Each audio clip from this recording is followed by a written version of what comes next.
예, 링컨의 막터입니다. 오늘은 저희가 모의 면접을 연습하면서 서프라임 모기지 얘기가 나와서 예전에 한번 서프라임 모기지 간단하게 설명을 드렸을 텐데 오늘 조금 더 자세하게 설명을 드리고 그다음에 이게 전 세계 경제에 어떤 영향을 미쳤는지 그런 부분을 좀 설명을 드릴게요. 원래 모기지라는 거가 자체가 그 대부분 선진국에서는 집을 살 때 이제 한 30년, 뭐 40년, 50년 이렇게 대출을 상환을 하는데 대부분은 보통 우리나라는 여태까지 사실은 이자만 갚아 나가는데 대부분 선진국은 원리금하고 이자를 같이 나가가는 형태로 돼 있어요. 그래서 현금 주고 집을 산다는 건 거의 힘든 얘기고 아까 얘기했다시피 30년, 50년 이런 식으로 모기지는 그러니까 몇십 년 동안 원리금하고 이자를 갚아 나가는 집을 이제 이렇게 돈을 갚아 나가는 형태라가 모기지라고 생각을 하시면 돼요.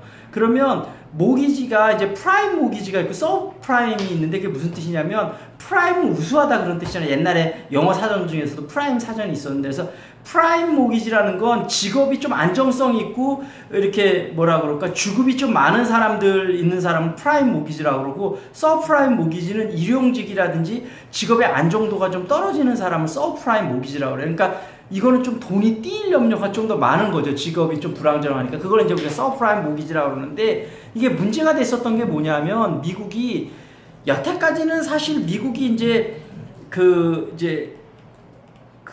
그런 이제 서프라임 모기지 사태가 터지기 전에 한 20년 동안 사실은 미국이 그 이제 인건비가 비싸다 보니까 해외로 공장을 많이 빠져나갔잖아요. 그리고 미국이 경기가 전반적으로 위축이 됐는데 소비를 어떤 식으로든지 해야 경기가 또 돌아갈 거 아니에요. 그러면서 그 미국에 있는 집값이 그동안 많이 올랐는데 집값이 오르면 우리나라 같으면 예를 들면 내가 5억짜리 집을 샀다 그래봐요. 내년 돼서 집값이 6억이 올랐어. 그러면 1억의 인상한 분에 대해서 은행에서 추가로 또 대출을 해줬어요. 미국 같은 경우는. 그리고 그걸 막 권장을 해요. 그러면 내가 집은 똑같은 집에 살고 있는데 갑자기 1억이 더 생긴 거잖아요. 나중에 갚아야 될 돈이긴 한데 근데 이거 갖고 차도 바꾸고 냉장고도 바꾸고 막 이런 식으로 소비를 했었던 거예요. 근데 이게 나중에 집값이 떨어지면 굉장히 큰 문제가 되는데 여태까지 집값이 계속 올랐으니까 앞으로는 크게 떨어질 일이 없겠지. 근데 사실은 전문가들은 이거를 어느 정도 떨어질 걸 예상을 하고 있었는데 정부에서도 이걸 알고 있으면서도 왜 방관을 했냐면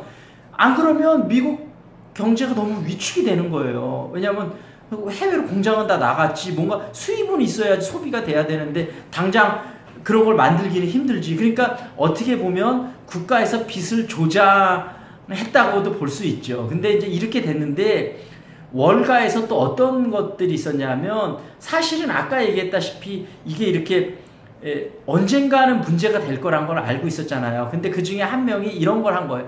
야, 어차피 이게 위험한 거 아니냐. 그러면 이거를 잘게 쪼개보자. 이 서프라임 모기지를. 그래갖고 이 잘게 쪼갠 걸 또 여러 가지 상품으로 막 묶는 거예요. 그래서 이거를 뭐 부담부 채권이나 뭐 이런 식으로 해서 여러 가지 형태로 변형을 시켜서 이거를 파는데 그래서 이제 사람들이 이거를 어떤 식으로 얘기를 했냐면 폭탄에다가 예쁜 포장을 해갖고 폭탄인지 모르게 하고 서로 막 이제 예쁘게 포장했으니까 안에 폭탄이 들었으라고 짐작을 하면서도 눈에 안 보이니까 이거를 금융회사끼리 막 서로 주고받은 거예요. 이런 채권들을. 그리고 실제 미국이 금융회사들이 제일 그래도 세계에서 공신력이 있으니까 전 세계 금융회사 이런 상품을 많이 파는 거예요.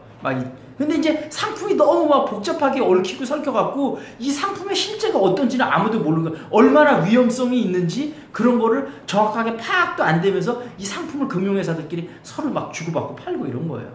그러다가 아까 얘기했다시피 그러니까 뭐든지 거품은 정점에 치솟으면 그다음부터 떨어지기 마련이잖아요. 거품이 한번 떨어지기 시작하니까 집값이 떨어지면 금융회사들은 이제 이 집을 처분해서 받아야 되는데 예를 들면 7억을 대출을 해줬는데 팔려고 보니까 4억밖에 안 되는 거예요. 그럼 3억이 은행이 손해가 나는 거예요. 그래서 금융회사들의 손해가 눈덩이처럼 불어나면서 금융회사가 손해가 커지니까 그 금융회사에 돈을 맡긴 사람은 또 어떻게 되겠어요?